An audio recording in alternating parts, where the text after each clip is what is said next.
Alhamdulillahirabbil alamin. Wassalatu wassalamu ala asyrafil anbiya'i wal mursalin Sayyidina Muhammadin wa ala alihi wa sahbihi ajma'in. Mabat, ada beberapa tema yang kita diberi untuk kita jelaskan.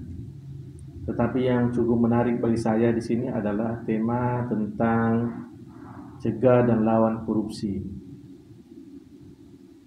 Kenapa demikian? Karena ini merupakan kejahatan yang luar biasa, yaitu extraordinary crime. Tentu bagaimana mencegah dan bagaimana melawan, tentu lewat apa?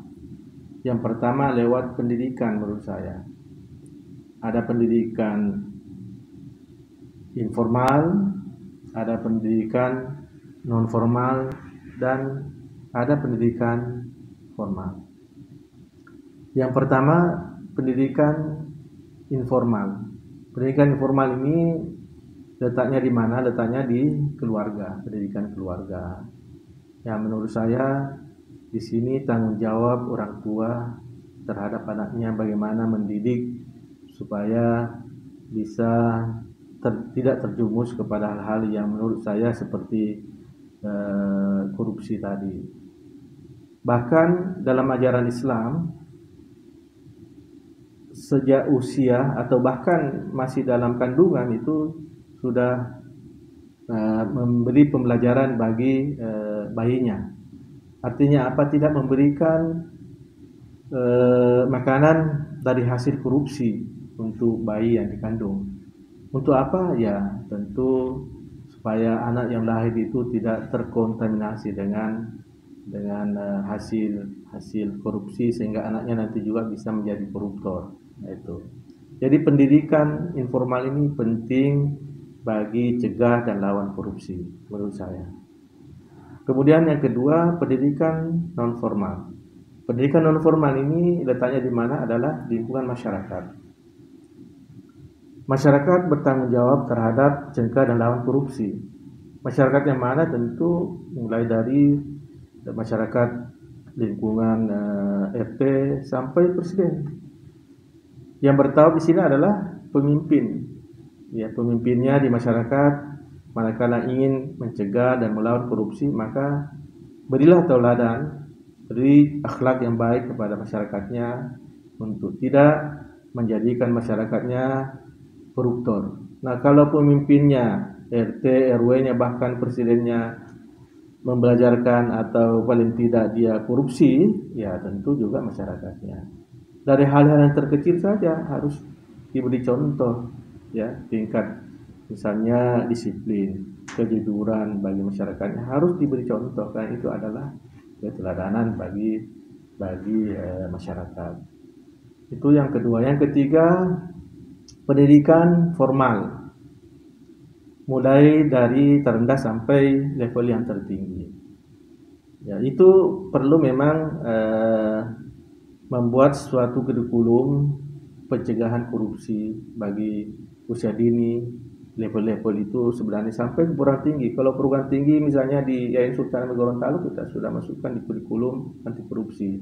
Tetapi apakah nanti alumninya atau bisa terbebas dari korupsi? Tentu tidak semudah itu. Karena level pendidikan itu tidak hanya batasan pengetahuan, tetapi ada keteladanan dari guru, dari dosen, dari tenaga pendidikan menjadi contoh. Nah, hal yang terkecil saja diberi jadwal 7.30, maka bagi dosen, bagi guru hendaklah taat kepada waktu. Karena sedikit saja misalnya guru, dosen korupsi waktu, maka itu harus suatu pembelajaran bagi mahasiswa didiknya. Ya, itu menurut saya perlu menjadi contoh bagi guru, dosen maupun tenaga pendidikan, hanya dari segi yang kecil saja, dari segi kedisiplinan, kejujuran dan seterusnya. Nah, ini menurut saya bagi level perguruan tinggi, bagi dosen, ya, bahkan level dari terendah kepala sekolah, ya rektor, ya dekan, itu menjadi contoh bagi mahasiswanya.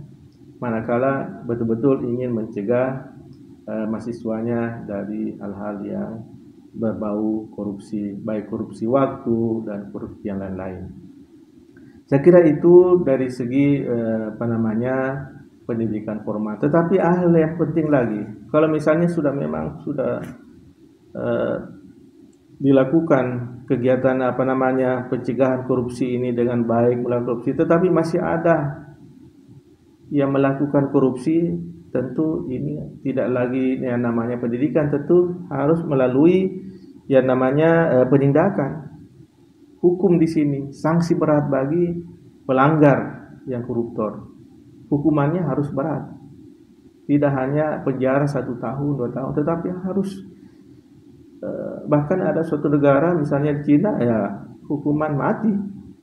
Mengapa tidak? Untuk Indonesia mau memotong suatu generasinya karena koruptornya sudah merajalela, sudah menjadi kejahatan yang luar biasa, dipotong satu generasi misalnya. Tentu ini tidak mudah. Nah, tentu lewat pendidikan. Lewat pendidikan itu ya bertahap, ya membudayakan. Budaya itu memang agak lama, ya. Tetapi pencegahannya juga pencegahan harus juga dilakukan. Manakala perlu hukuman berat bagi sanksi koruptor. Ya, tentu di sini diterapkanlah hukuman yang seberat-beratnya bagi koruptor. Bahkan kalau menurut saya sampai pada hukuman mati. Ya, ini bagi saya bagaimana mengurangi, bahkan bagaimana mencegah dan melawan korupsi di Indonesia supaya kita terbebas dari korupsi dan Indonesia menjadi negara yang maju. Karena kalau banyak koruptornya, maka Indonesia tidak akan bisa maju, baik itu dari segi pendidikan, ekonomi, politik, dan seterusnya. Demikian, makasih. Assalamualaikum warahmatullahi wabarakatuh. Cegah dan lawan korupsi.